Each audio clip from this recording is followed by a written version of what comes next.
하나님의 말씀 보시겠습니다. 하나님의 말씀은 출애굽기 21장 12절부터 17절까지의 말씀을 봅니다.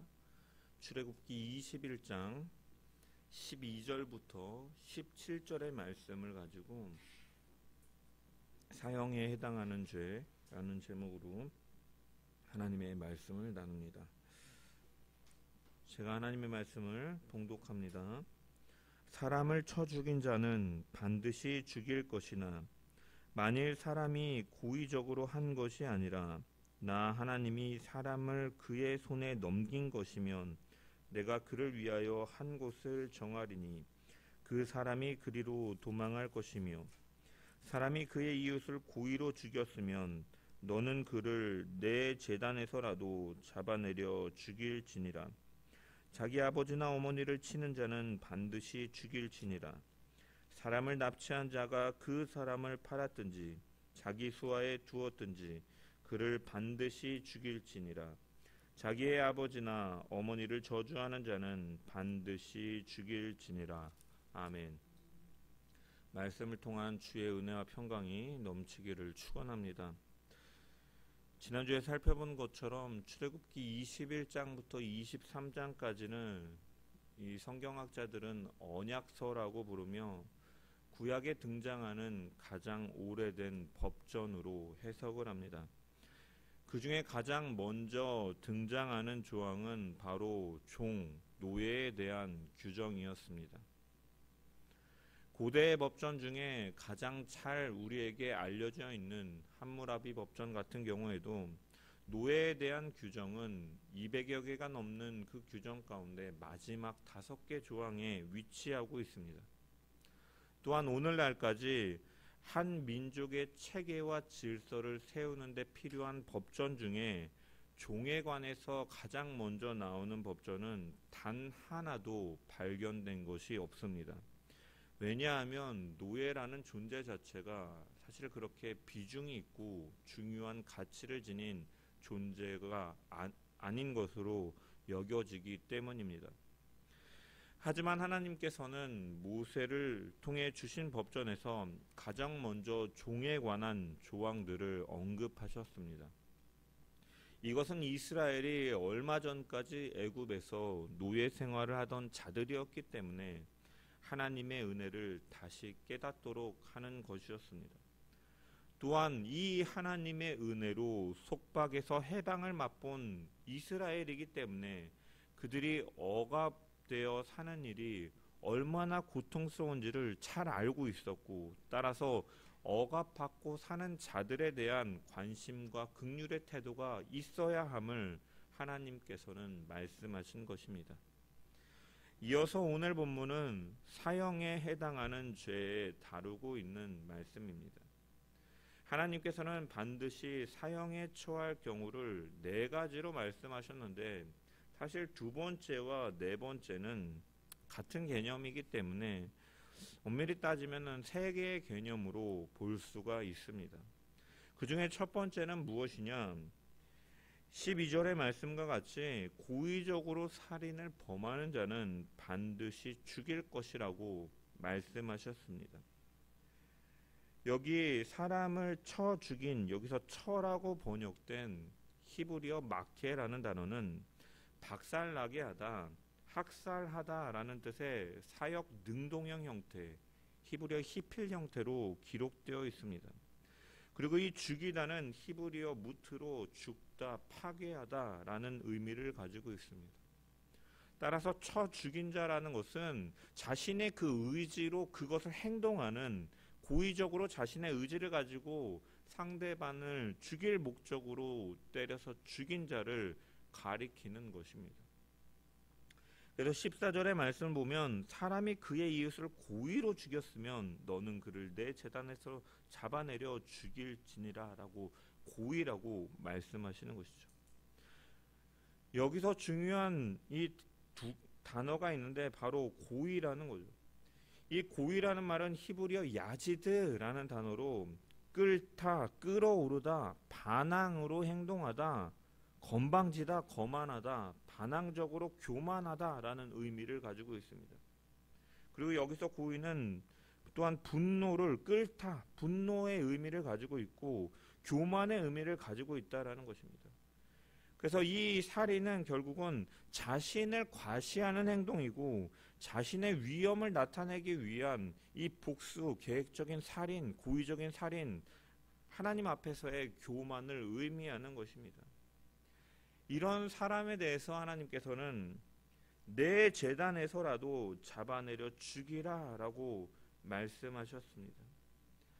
이방 민족들, 이방 국가에서 보면 아무리 고의적으로 살인을 저지른 사람이 있더라도 그들이 섬기는 종교시설에 들어가 몸을 의탁하면 국가 권력도 함부로 하지 못하고 살아남는 경우들이 있었습니다. 하지만 이 하나님의 법에는 이렇게 고의적으로 살인한 사람은 설사 하나님을 섬기는 이 단으로 피했다 할지라도 반드시 끌어내어 사형할 것을 말씀하신 것입니다. 이처럼 하나님께서 강하게 말씀하시는 이유는 무엇이냐? 그것은 하나님께서 창조하신 생명이 너무나 소중하기 때문인 것이죠. 하나님께서는 이미 앞전에 우리가 10계명을 보면서 6번째 계명에서 살인하지 말라라고 명령하셨습니다. 창세기에 보면 노아 홍수 심판 이후에 하나님께서는 노아에게 명령을 하십니다. 창세기 9장에 보면 고기를 그 생명되는 피째 먹지 말지니라 내가 반드시 너희의 피 곧 너희의 생명의 피를 찾으리니 짐승이면 그 짐승에게서 사람이나 사람의 형제면 그에게서 그의 생명을 찾으리라. 다른 사람의 피를 흘리면 그 사람의 피도 흘릴 것이니 이는 하나님이 자기 형상대로 사람을 지으셨음이니라 라고 말씀하셨습니다. 이 말씀은 노아 홍수 심판 이후에 하나님께서 사람들에게 이 육식을 공식적으로 허용하시는 말씀입니다. 물론 성경학자들은 이 공식적으로 하나님께서 허락하시기 이전에도 이미 사람들은 육식을 했을 것이라고 유추하지만 어찌됐든 하나님께서 공식적으로 허용하신 것은 홍수 심판 이후이죠. 그런데 하나님께서는 이 육식을 허용하시면서도 육식을 먹더라도 짐승을 피채 먹지 말라라고 말씀하셨습니다. 그렇게 명령하시는 이유는 무엇이냐? 이성이 없는 짐승이라 할지라도 피채 먹지 말라라는 것은 그 생명에 대해서 소중히 여기라는 거예요. 피에는 생명이 있기 때문에 너희가 먹기는 먹되 그것을 가벼이 여기지 말고 소중히 여기고 그 짐승이라 할지라도 소중히 여기라는 의미에서 말씀하신 것이죠. 우리가 생각해 봐야 될 것이 사람들은 인간이 어떠한 저명한 사람이든지 아니면은 그냥 일반적인 사람이라 할지라도 그 사람이 정성을 들이고 목적을 들이고 가치 있게 만든 것들을 부수는 사람이 있다면 그 행위에 대해서 굉장히 야만적으로 생각을 합니다. 그런데 모든 피조 세계는 사실은 모든 창조물들은 사실은 하나님께서 창조하신 피조물이고 예술 작품인데 그것을 부수는 것에는 아무런 꺼리낌이 없는 경우들이 많이 있다라는 거예요. 그래서 어떤 사람은 짐승의 그 도축장이 유리로 되어 있으면 육식을 먹을 사람은 아무도 없을 것이다 라고 누군가 말도 했습니다.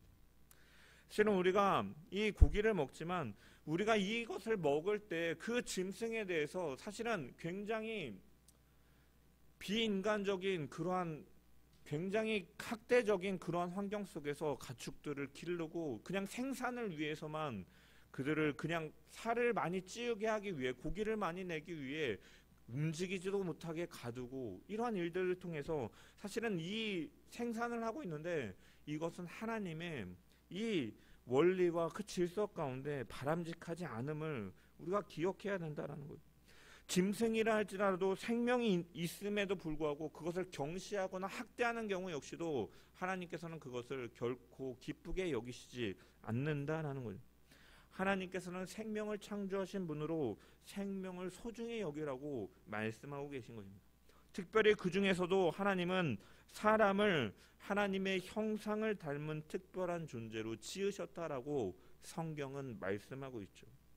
사람에게는 하나님과 교류할 수 있는 영혼을 주시고 언어가 있고 선악을 분별할 수 있는 도덕과 양심을 주셨으며 세상과 자신을 이해할 수 있는 지성을 허락하셨고 도구를 만들고 다스리도록 하는 통치력도 주셨습니다.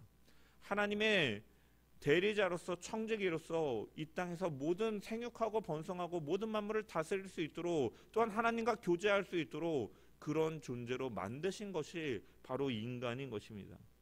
그렇기 때문에 사실 모든 사람의 생명은 특별하며 사람은 그렇기 때문에 하나님께서 생명을 거두시는 날까지 이 세상에서 열심히 살아가야 될, 생명을 보존하며 지키며 살아가야 될 의미가 있다라는 것이죠. 왜냐? 하나님께서 만드시고 주셨기 때문인 것입니다.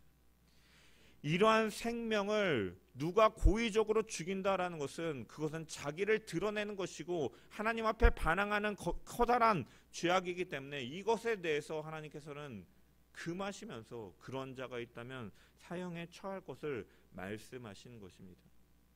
그러나 살인이라 할지라도 고의적인 살인이 아니라 과실로 사람을 죽인 경우에는 사형에 처하지 말 것을 또한 말씀하셨습니다. 그리고 그 사람이 살아갈 수 있도록 처소를 마련해 주셨는데 그것이 바로 도피성 제도입니다. 그리고 신명기 이 19장 3절부터 6절까지의 말씀을 보면 이 죽지 않을 자에 대해서 말씀하셨는데 살인자가 그리로 도망하여 살만한 경우는 이러하니 곧 누구든지 본래 원한이 없이 부지중에 그의 이웃을 죽인 일, 가령 사람이 그 이웃과 함께 벌목하러 살림에 들어가서 손에 도끼를 들고 벌목하려고 찍을 때 도끼가 자루에 빠져 그 이웃을 맞추고 그로 죽게 함과 같은 것이라. 이런 사람은 그 성읍 중 하나로 도피하여 생명을 보존할 것이니라. 하나님께서는 친절하게 예시까지 들어서 설명하십니다. 나무를 벨 때 제일 좋은 도구는 도끼이죠. 그런데 도끼를 보면 이 도끼날이 자루에 껴있는 형태로 되어 있습니다. 묶여져 있거나 이 삽입되어 있거나 그러다 보니까 휘두르면 가끔 도끼날이 자루에서 빠지는 경우들이 있었고 그로 인해 다치는 경우들이 있었다라는 것이죠. 이것은 의도하지 않은 것이죠. 요즘에 사람들이 캠핑을 많이 하는데 이 텐트를 치고 고정시키기 위해 이 팩이라는 긴 못을 망치로 박습니다. 그런데 많은 이 약한 망치들은 망치질을 하다가 이 망치 머리 부분이 날아가는 일이 간혹가다 있다 그래요. 고장이 나기도 하고 그래서 이런 일로 인해서 간혹 사고가 발생하기도 한다고 하는데 이처럼 이러한 실수로 일어나는 경우에는 계획적인 살인이 아닌 것이죠. 요즘 말로 치면 과실치사입니다. 이런 경우에 그 죽임을 당한 사람의 가족은 너무나 억울하고 분할 것이고 이 가해자에 대해서 그 분노와 원망으로 그를 죽이고 싶은 마음이 있을 것입니다. 그럴 경우에 하나님께서는 그 사람의 생명을 소중히 여겨서 그가 의도하지 않았기 때문에 그가 피해 도망가서 살 수 있도록 장소와 제도를 주신 것이 바로 도피성인 것입니다. 여호수아서를 보면 하나님께서는 가나안 땅에 입성하고 이스라엘 백성들에게 이 12지파에게 땅을 분배해 주셨는데 그 중에 6군데를 피난처로 만드셨습니다. 그래서 이 도피성은 요단강을 기준으로 해서 동편의 3곳과 서편의 3곳에 위치해 있습니다. 이렇게 동편과 서편의 3곳이 균형 있게 배치되어 있는 것은 무엇입니까? 누구든지 어디서든지 혹시나 이러한 실수로 인해 벌어지는 일들이 있다면 그가 피할 수 있도록 배치해 주신 것이죠. 이 사형에 대한 첫 번째 규정은 우리에게 어떤 교훈을 줍니까? 하나님께서는 사람을 죽이는 것에 대해서 정말로 내 재단에서라도 끌어내려 죽일지니라라고 말씀하시면서 강하게 살인하는 행동에 대해서 금지하고 계신 것과 한편 또한 그 어떠한 생명이라 할지라도 소중하기 때문에 실수로 인해 죽인 사람이 있다면 그의 생명을 원한으로 보복으로 뺏지 말고 그를 지켜야 생명에 대해서 얼마나 소중하게 여기고 계신가를 우리는 분명하게 발견하고 있는 것이죠. 하나님은 고의적인 살인을 결코 용납하지 않으시지만 이에 반해서 비록 실수를 했다고 해도 보복을 해서는 안 된다라는 것이에요. 왜? 그 사람의 생명도 소중하기 때문에. 이것이 바로 공의라는 것입니다. 사람이 살다 보면 원치 않게 누구든지 중대한 실수를 할 수 있기 때문에, 또한 유가족들은 그에 대해 분노를 가라앉히지 못해 살인을 범할 수 있기 때문에 하나님은 그 주변 사람들을 통하여서 보호하게 하시는 것이죠. 주목해 봐야 되는 것은 우리가 13절에 하나님께서는 이 사람을 죽이는 것에 대해서 과실로라고 표현하고 있는 것이 아니라 나 하나님이 사람을 그의 손에 넘긴 것이면 이라는 표현을 사용하고 계십니다. 이 부분을 원문으로 직역해 보면 그러나 하나님께서 그것을 일어나게 하셨다라고 해석할 수 있습니다. 무슨 말입니까? 고의가 아니라 실수로 사람이 죽는 일이 발생했을 때 피해자의 가족이 그 사람을 원수로 생각하고 보복하려고 하며 그의 생명을 취할 것이 아니라 하나님의 이 허락 속에 저 사람의 손에 죽게 하셨다라고 생각하라는 것입니다. 남편이나 아내가 교통사고로 죽었을 때 그 슬픔은 이루 말할 수가 없을 것입니다. 이럴 때 정말로 그 가해자를 원망하게 되고 보복하고 싶은 생각이 들 수 있고 하나님을 부정하고 싶은 마음까지도 들 수가 있는 것이죠. 왜 하나님은 나에게 이런 일을 나타나게 하셨는가? 하지만 상대방이 고의가 아니라면 하나님이 데려가셨다라고 믿으며 그를 용서하라는 것이고, 내 눈앞에 가족이 없어졌다 할지라도 그가 신앙인이라면 하나님이 데려가셨다라는 것을 믿으라라는 것이죠. 소망을 바라보라라는 것입니다. 이것을 믿지 못하면 그 가족 역시도 결국은 그 원한과 보복 속에서 살인을 할문 통하여 하나님 앞에 반항하게 되고 큰 죄악을 저지르기 때문에 하나님께서는 이것에 대한 표현을 나 하나님이 사람을 그의 손에 넘긴 것이다라고 표현하면서 그 당사자에게 원망하지 말 것을, 용서할 것을 하나님께서는 말씀하고 계시다라는 거예요. 이처럼 하나님께서는 모든 생명의 주관자 되심을 기억해야 되고, 그렇기 때문에 하나님의 안에 소망이 있음을 또한 기억하며 신앙을 가진 이는 죽음으로 인한 이별과 절망과 좌절에 너무 사로잡히지 말라라는 하나님의 자비의 말씀이기도 한 것입니다. 이처럼 우리에게 아무리 분노가 치미는 상황이라 할지라도 감정적으로 우리는 사람에 대해서 함부로 대하거나 그 생명을 취하는 그런 일들이 결코 없어야 될 줄 믿습니다. 이렇게까지 말씀하시는 것은 하나님이 그 생명을 너무나 소중하게 여기고 계시는 것이죠. 또한 이 하나님께서 피할 길을 주시는 이 도피성은 우리에게 중요한 진리를 전하여 줍니다. 만일 실수로 사람을 죽인 사람이 도피성으로 피하지 않고 다른 곳으로 갔다든지 혹은 그리로 피하였다가도 거기서 나와 돌아다니면 죽일 수 있었습니다. 하지만 도피성으로 도망가면 그는 철저하게 보호받았습니다. 여러분, 이것은 보호의 측면이기도 하지만 또한 한편으로는 그 도피성으로 피했다고 해서 죄 자체가 없는 것은 아님의 의미도 담고 있는 것이죠. 가해자는 이 피해자의 유가족들로부터 보호받는 의미를 가지고 있지만 또한 동시에 일정 시간 동안 그가 그곳에만 머물러야 되는 처벌의 의미도 담겨 있는 것입니다. 그래서 민수기 35장 26절에서 28절에 보면 그러나 살인자가 어느 때든지 그 피하였던 도피성 지경 밖에 나가면 피를 보복하는 자가 도피성 지경 밖에서 그 살인자를 만나 죽일지라도 피 흘린 죄가 없나니 이는 살인자가 대제사장이 죽기까지 그 도피성에 머물러야 할 것임이라. 대제사장이 죽은 후에는 그 살인자가 자기 소유의 땅으로 돌아갈 수 있느니라. 즉 비록 고의가 아니라 할지라도 살인을 저지른 것은 큰 잘못이기 때문에 하나님은 일정 시간 동안에 이 보호와 동시에 반성의 시간을, 책임의 시간을 갖도록 하는 것입니다. 즉 잘못에 대한 책임이 있는 것이죠. 또한 우리가 이 도피성을 통하여서 발견할 수 있는 중요한 진리는 자기 생명을 보존할 수 있는 그와 같이 죄를 범하고 잘못을 저지른 자가 자신의 생명을 보존할 수 있는 유일한 길은 도피성이었다라는 것이고, 그렇기 때문에 이 도피성은 바로 우리의 생명 되시는 예수 그리스도를 예표하는 것이기도 합니다. 그리스도 외에는 죄인들의 피난처가 없다라는 것이죠. 이 살인자, 고의가 아닌 실수로 죽인 자는 언제 나올 수 있었습니까? 당시의 대제사장이 죽을 때에만 그 성에서 나올 수가 있었습니다. 그 성에서 나와 자기 생활을 할 수가 있었던 것이죠. 당시의 대제사장이 죽으면 이전의 모든 죄가 사면되게 하나님께서 정하신 것인데, 이것은 인류의 대제사장이신 그리스도께서 오셔서 우리를 대신해서 죽으시면 인류를 죄에서 완전히 사해 주실 것을 예표하는 것이었습니다.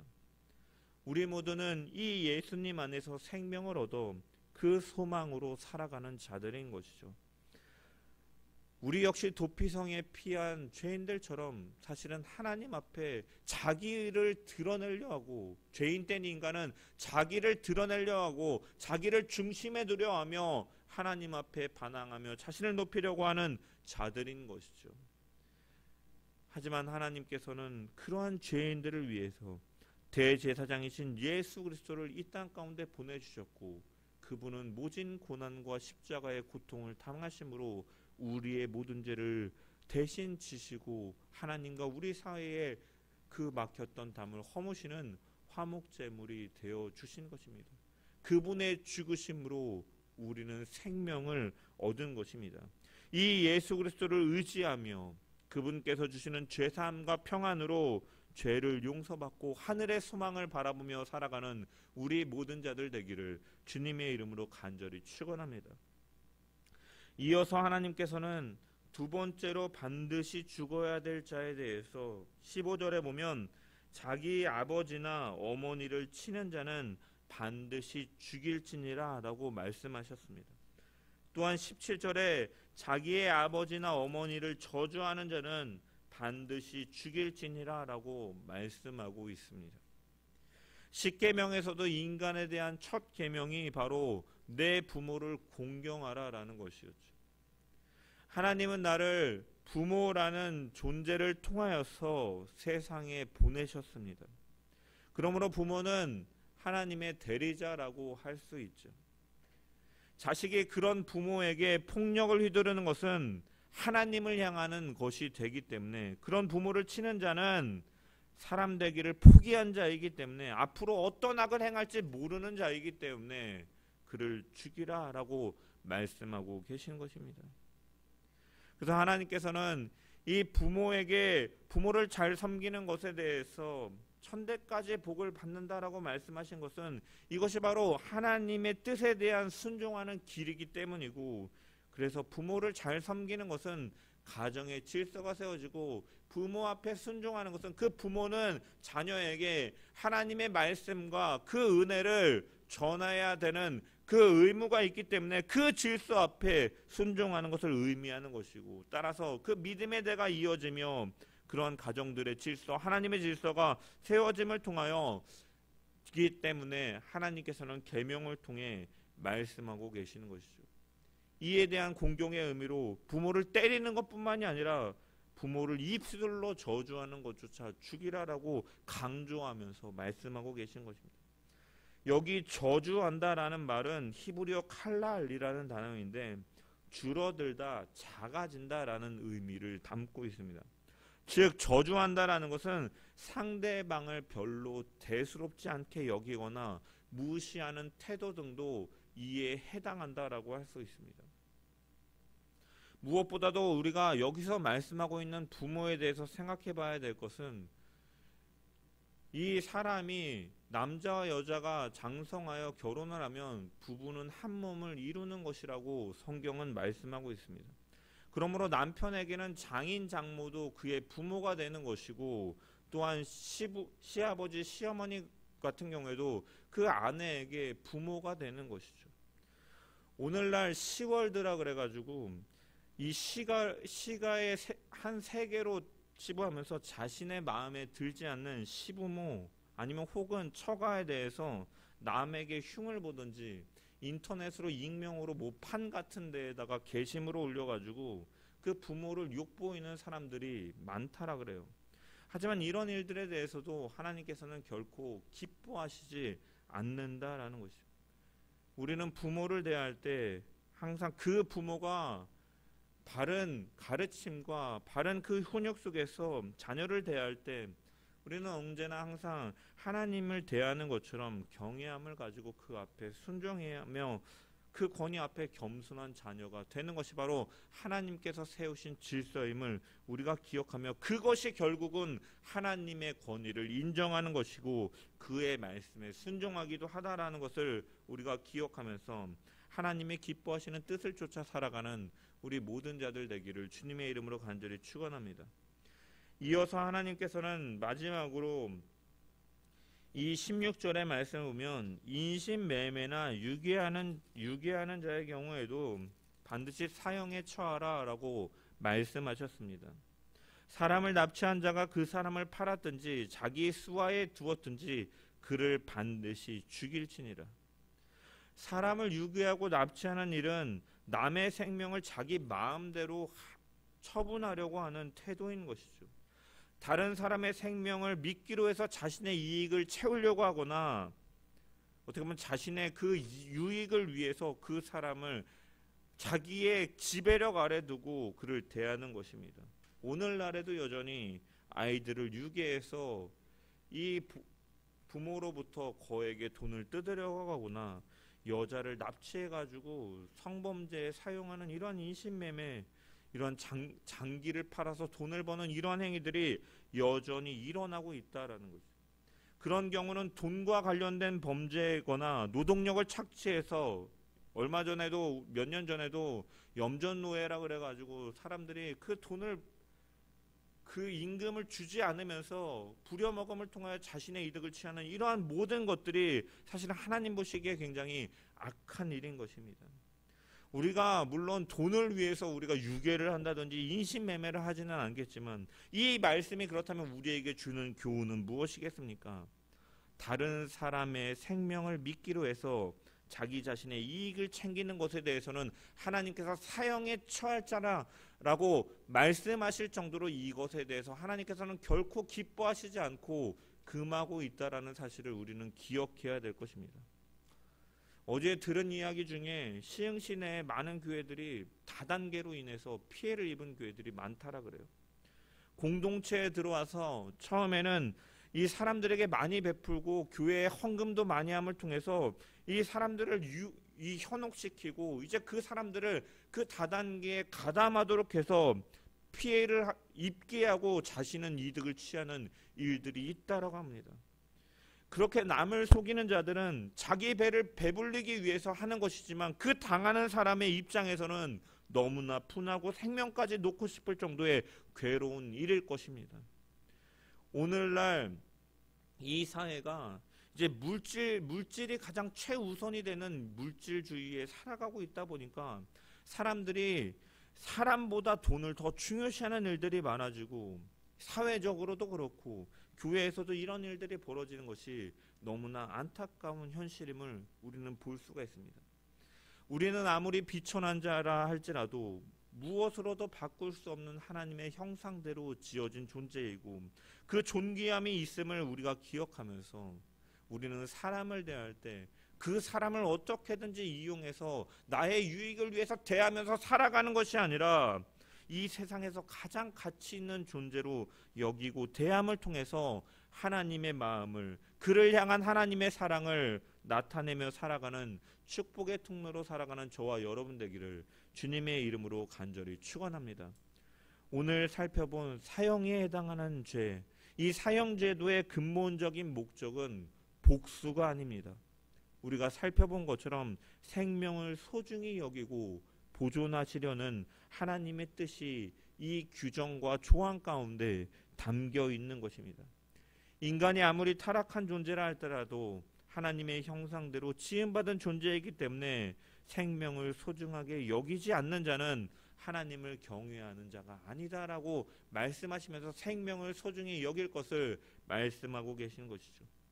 부모의 경우에도 하나님이 직접 정해주신 관계이기 때문에 부모가 옳은 권위를 가지고 바르게 가르칠 때 그에 대해서 순종하고 그 앞에 겸손하게 순종하는 것이 하나님의 창조 질서에 순복하는 길이고, 또한 이 인신매매나 유괴 같은 경우에도 인간의 생명보다도 다른 것, 물질이 가장 우상으로 삼아가는 것 역시도 하나님께서는 결코 금지하고 계신 일이며 하나님의 뜻이 아님을 우리가 기억하면서 우리는 그 어떤 것도 하나님께서 주신 생명보다 귀한 것이 없음을 기억하며 사랑하며 보존하며 살아가야 될 줄 믿습니다.